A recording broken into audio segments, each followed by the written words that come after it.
실록 대하소설 조선왕조 500년 1권 송도에 부는 바람 16번째 이성계의 회군 사람책 5수레입니다.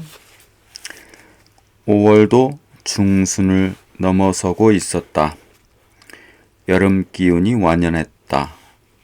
조준이 왜구를 소탕하기 위해 삼남으로 떠나면서 방원을 찾아와 서경과 우야도의 사정을 전해주고 갔다. 그날부터 방원은 뜬 눈으로 밤을 새우기가 일쑤였다. 한양성으로 피난을 갔던 세자와 비빈들이 돌아온다면 7점선의 일이 큰일이었다. 7점선은 한양성으로 가지 않고 방원의 곁에 있었던 것이다.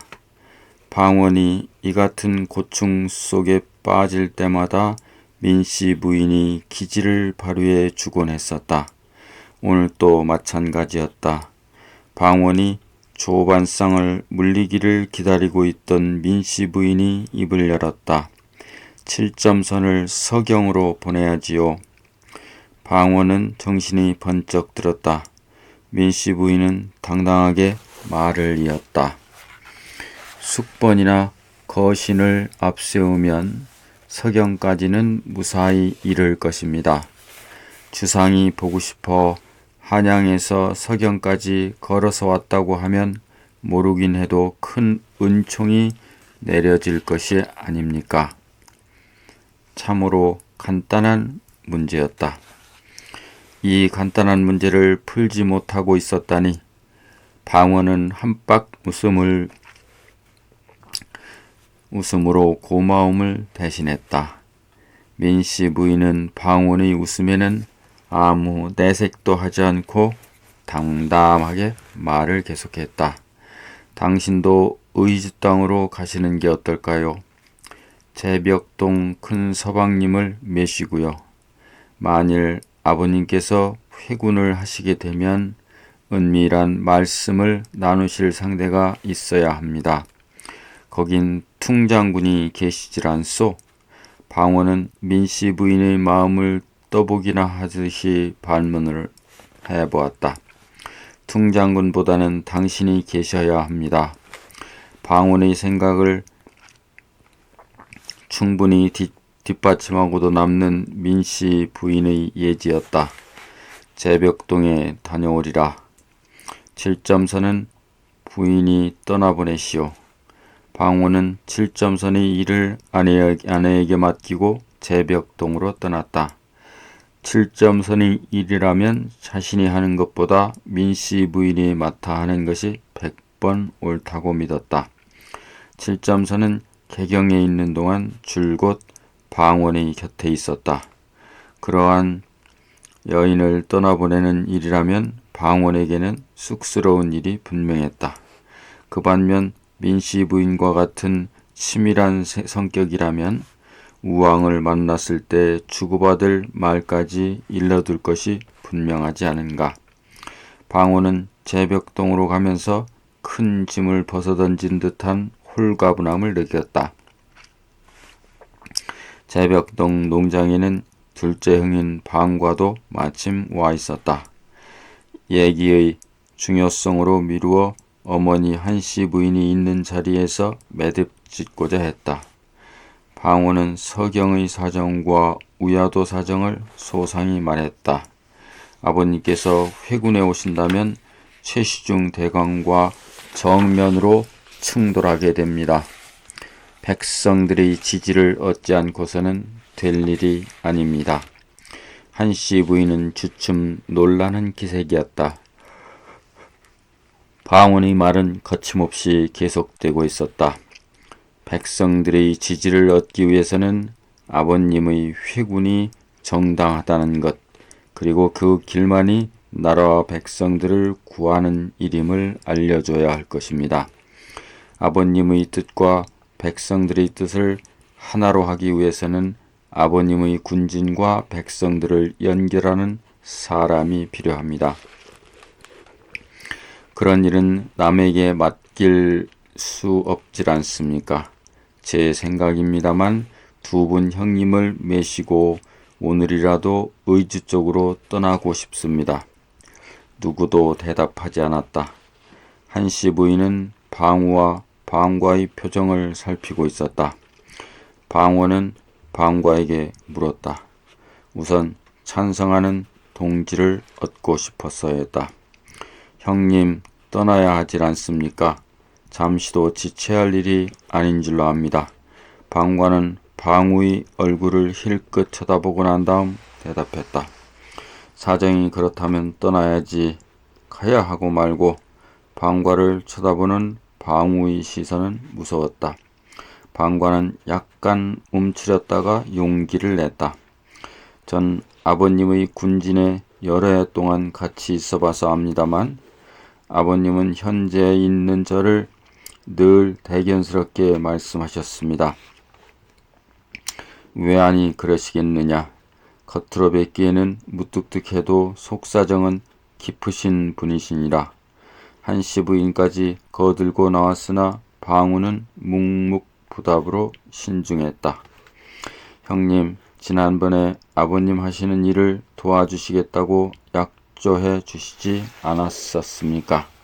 방우는 마침내 힐체가듯 형님 방우에게 따지고 들었다.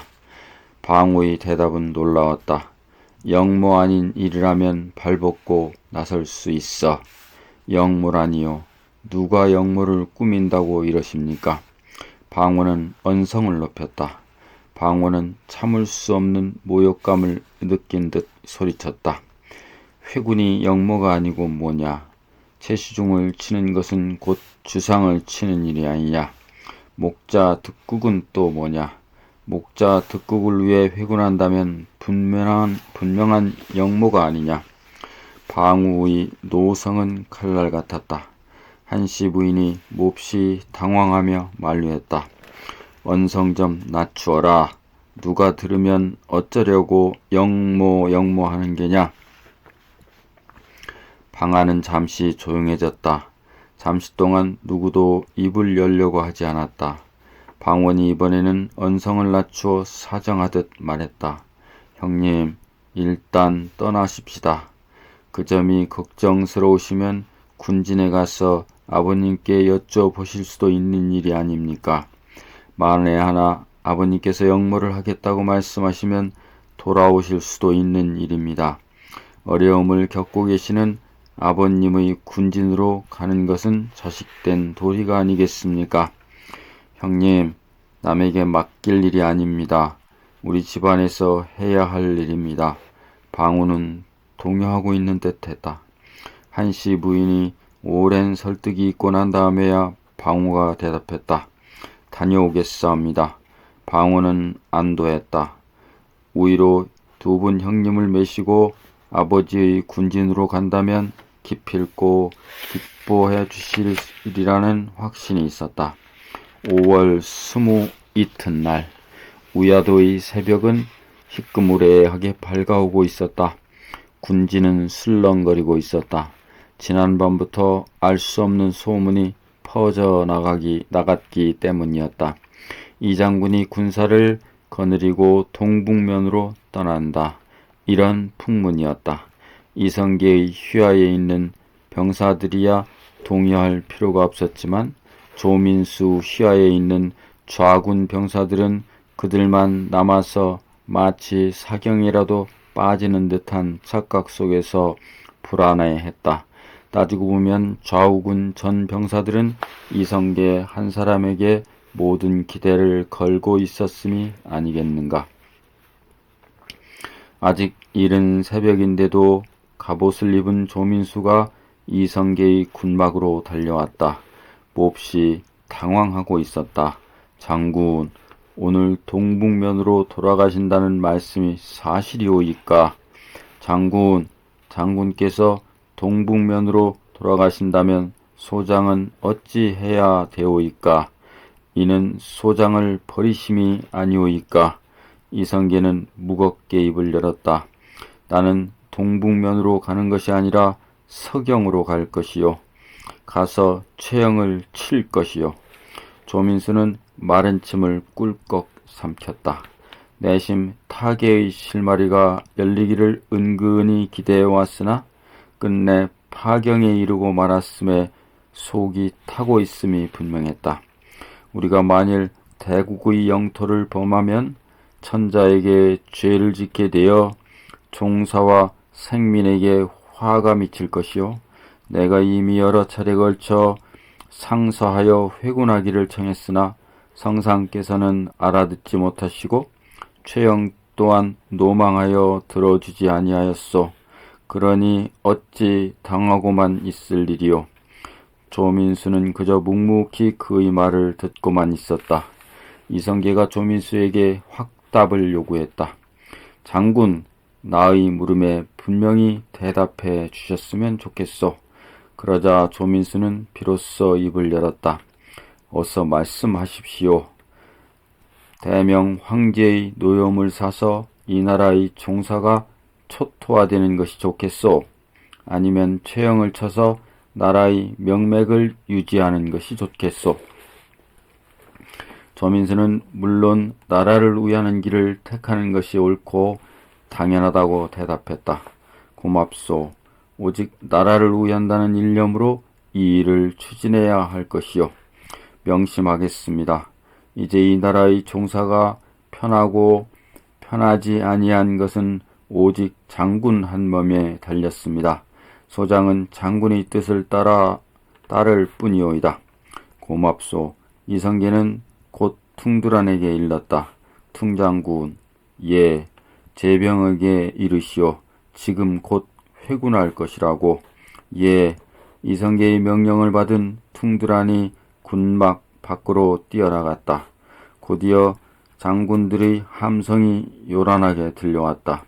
더러는 만세 소리도 들렸고 더러는 천세 소리도 들렸다. 이윽고 이성계가 조민수와 함께 마상에 올랐다. 기치 창검이 하늘을 찌를 듯 소용돌이 쳤다. 장군이 선봉에 서시오. 강물이 불어나고 있어요. 상류 쪽에 많은 비가 내린 모양이었다. 강물은 눈에 띄게 불어나고 있었고 부교의 흔들림도 더해가고 있었다.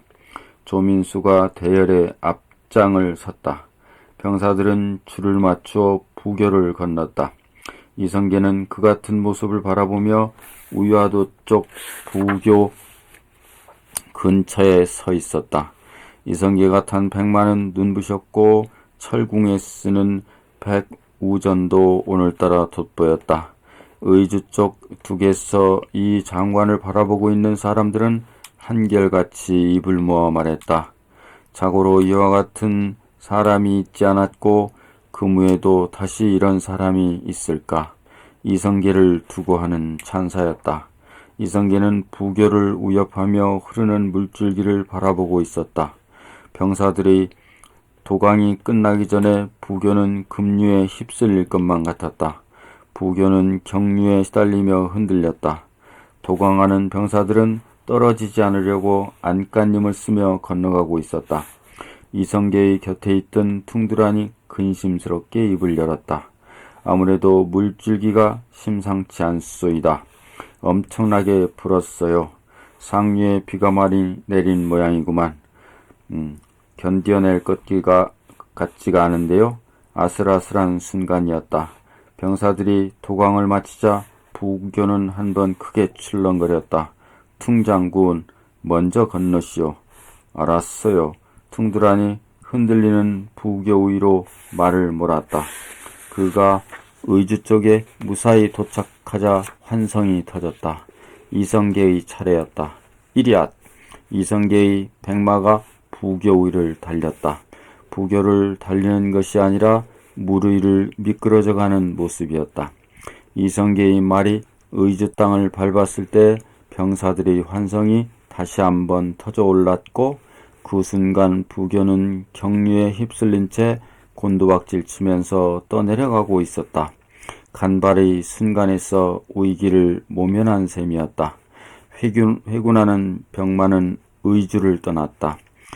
이성계는 속도를 늦추면서 서서히 남하해 갔다.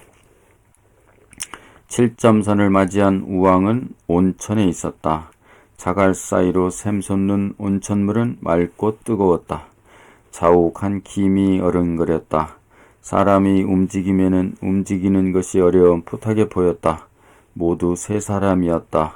우왕이 7점선을 안으면 7점선은 인어처럼 미끄러지듯 빠져나갔고 영비가 대신 안겨들었다. 7점선이 젖은 머리를 쓸어넘기며 숨을 몰아쉬면 우왕은 영비를 밀어넣고 7점선에게로 헤엄쳐왔다. 7점선은 우왕에게 안겨들며 돌출한 부분을 잡았다. 우왕은 희죽희죽 웃었다. 마마, 신첩이 보고 싶었사옵니까? 이를 말이냐? 얼마만큼이옵니까? 허허허, 그걸 어찌 말로다 해. 7점선이 잡고 있는 부위를 힘껏 쬐며 나뭇가지를 당기듯 흔들었다. 호호호, 이만큼이오이까? 그렇다마다. 허허허. 저만 치서 구경을 하고 있던 영비가 우왕과 7점선에게 물을 끼얹었다. 한 덩어리가 된 세 사람이 몸뚱이는 물속을 굴렀다. 아래옵니다. 물장구 소리가 멎었다. 우왕은 벌컥 짜증이 났다. 당장 물러가렸다. 우야도에 간 병마가 회군하고 있다 하옵니다. 마마. 영비가 사색이 되어 소리쳤다. 우왕은 잠시 움직이지 못했다. 전신의 맥이 풀렸는지 손끝조차도 움직이기 어려웠다. 마마, 환궁하시옵소서. 옹주는 뭘 하고 있어? 옹주 소리를 듣고서야 7점선은 정신이 들었다. 7점선은 영비를 도와 우왕을 끌어올리듯 해 탕에서 나왔다.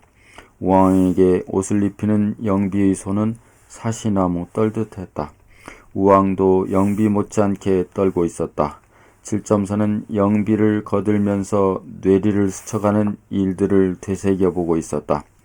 이성계의 병마가 회군을 시작했다면 방원이 근처에 와 있을 것이라 믿었다. 옷을 입은 우왕은 허둥지둥 횡계소로 돌아왔다. 횡계소는 성주에 옮겨와 있었다. 횡계소를 지키는 병사들은 몹시 동요하고 있었다. 이들도 회군하는 병사와 마주치면 이길 수 없음을 알고 있었다.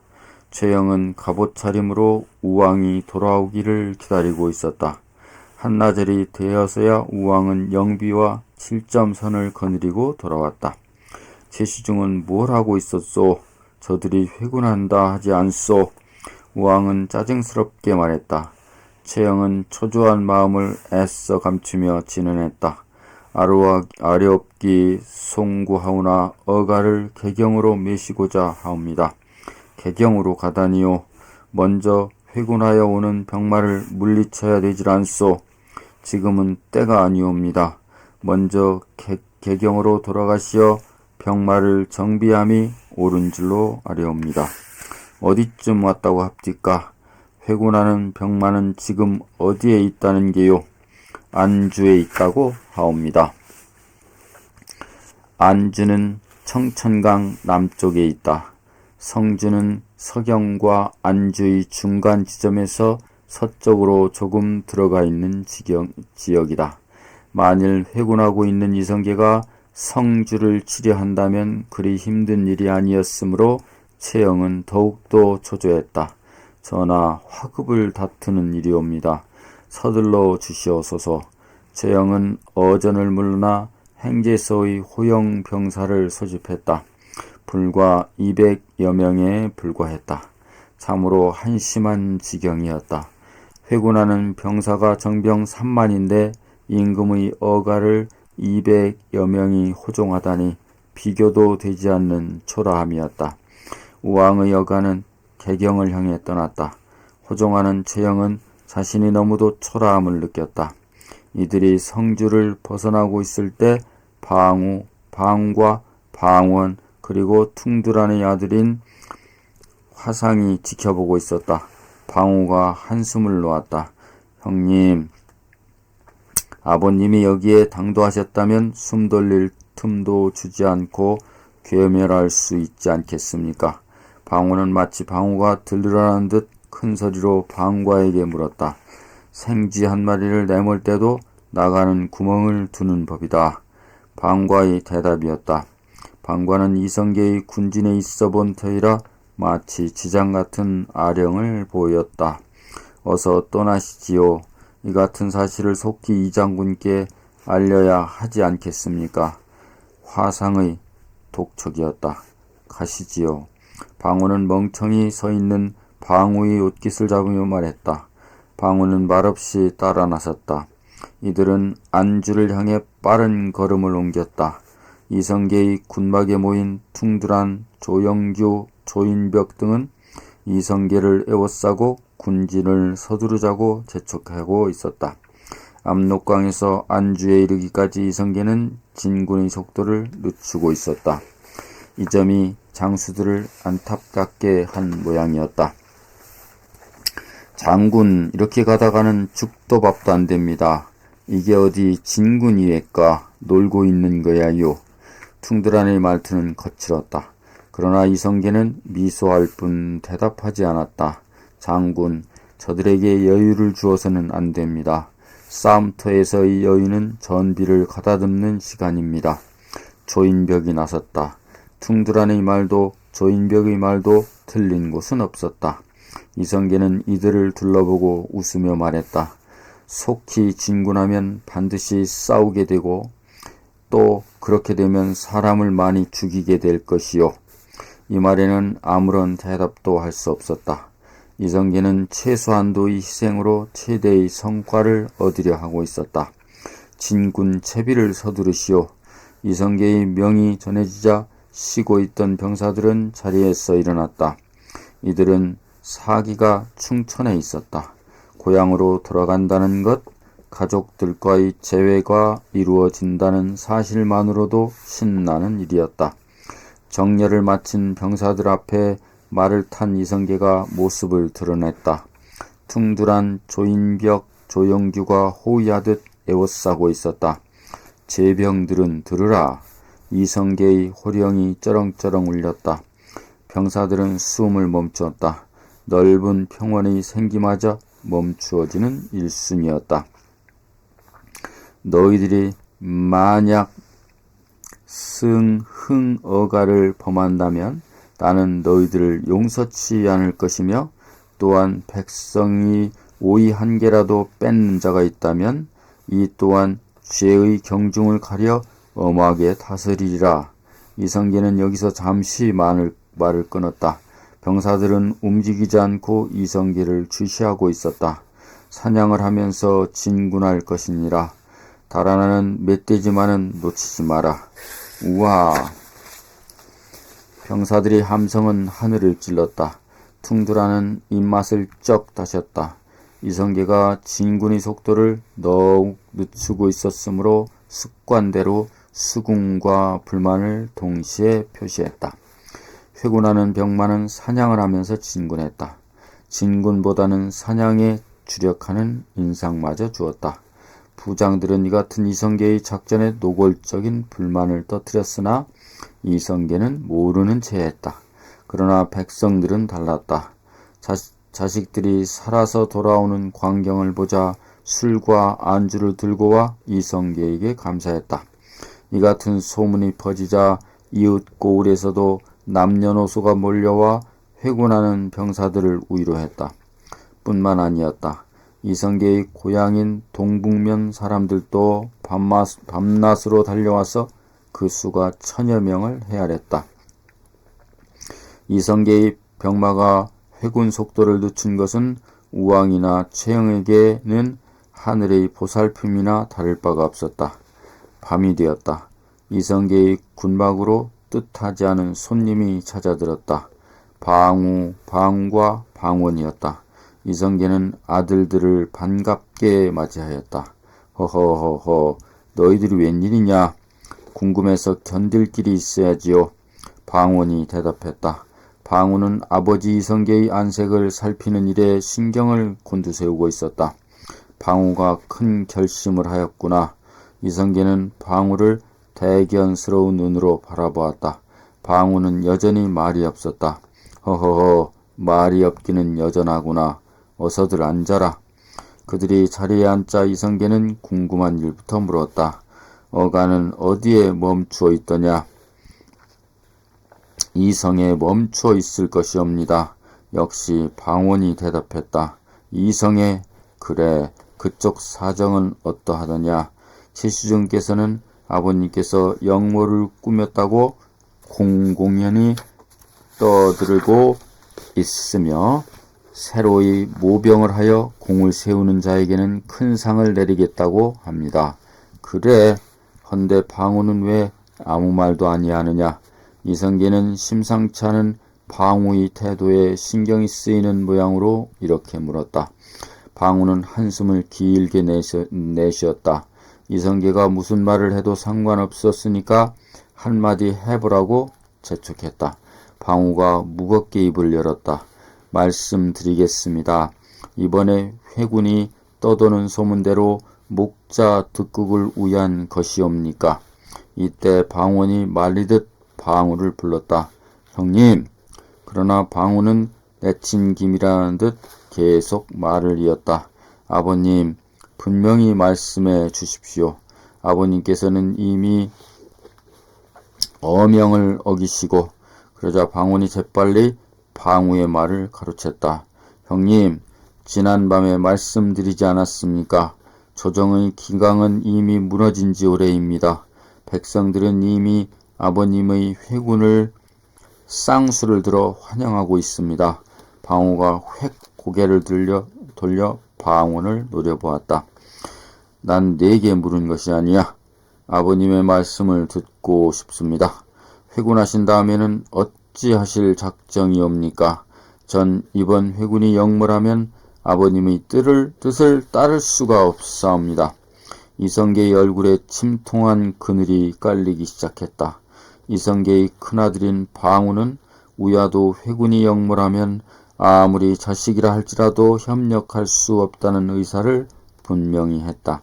아버님, 이 나라의 전제가 극도로 문란해져서 백성들이 생업이 발판을 잃은 것은 사실이옵니다.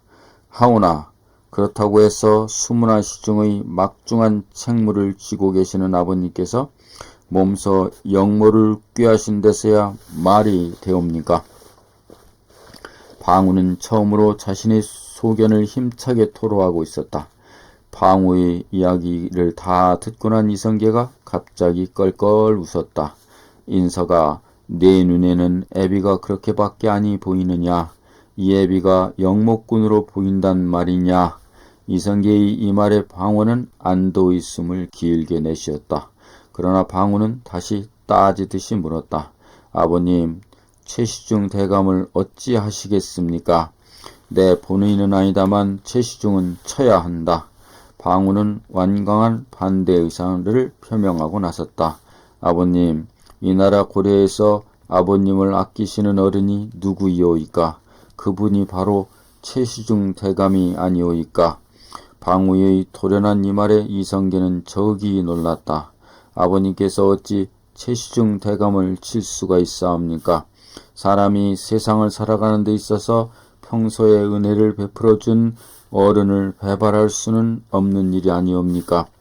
이치상으로 타당한 말이었다. 이때 방원이 난처해진 이성계의 입장을 두둔하기 위해 나섰다. 형님, 최시중은 이미 아버님을 영모로 몰았습니다. 아버님께서 최시중을 치지 않는다면 아버님은 대역무도한 죄인이 되십니다. 최시중의 칼을 받는 일이 은혜 보답하는 일이오이까? 넌 가만히 있어. 방우가 방원을 제지하며 다시 입을 열려고 할 때 이성계가 먼저 조용히 말했다. 애비의 생각도 방원이와 같다. 내가 최시중의 은혜를 입은 것은 사실이요. 그 어른을 배반할 수 없음도 사실이다. 그렇다고 해서 종사가 우이급 지경에 이르는데도 가만히 보고만 있어야 하느냐? 나라가 있어야 최시중도 있지를 않겠느냐? 방우는 다시 조용해졌다. 내 분명히 일러두거니와 우야도 회군은 이미 시작되었다. 하나, 이 회군은 영모가 아니야. 내 어찌 임금되기를 자청하겠느냐. 오직 구국의 신념으로 최시중을 칠 따름이다. 내가 살자는 것이 아니라 나라의 기틀을 바로잡기 위함이야. 이야기를 다 듣고 난 방우가 벌떡 자리에서 일어섰다. 그리고 결연히 말했다. 전 돌아가겠습니다. 그런 다음 말릴 틈도 주지 않은 채 군막에서 나가버렸다. 형님, 방원이 따라 나서려고 하자 이성계가 만류했다. 가게 내버려 둬라. 내 형이 말에는 잘못이 없어. 시세의 흐름을 간파하진 못했다고 해도 내가 최시중을 치는 것만은 불가한 일이야. 그래서 괴로워하는 게고. 이성계는 말꼬리에 긴 한숨을 달았다. 그 일은 정녕 괴로웠던 것이다. 그러자 방원은 따지듯이 말했다. 무슨 말씀을 그렇게 하시옵니까? 노망을 부리는 최시중을 놔두고 나라의 기강이 바로 선다고 보시옵니까? 그러나 이성계는 이런 큰일일수록 사적인 감정이 개입돼서는 안 된다는 말만 되풀이할 따름이었다. 방원은 더 이상 아무 말도 하지 않은 채 아버지 이성계를 바라보고만 있었다. 이성계의 표정은 보기에도 안타까울 이만치 괴로움에 짓눌려 있었다. 여러분, 다음 시간에 뵙겠습니다.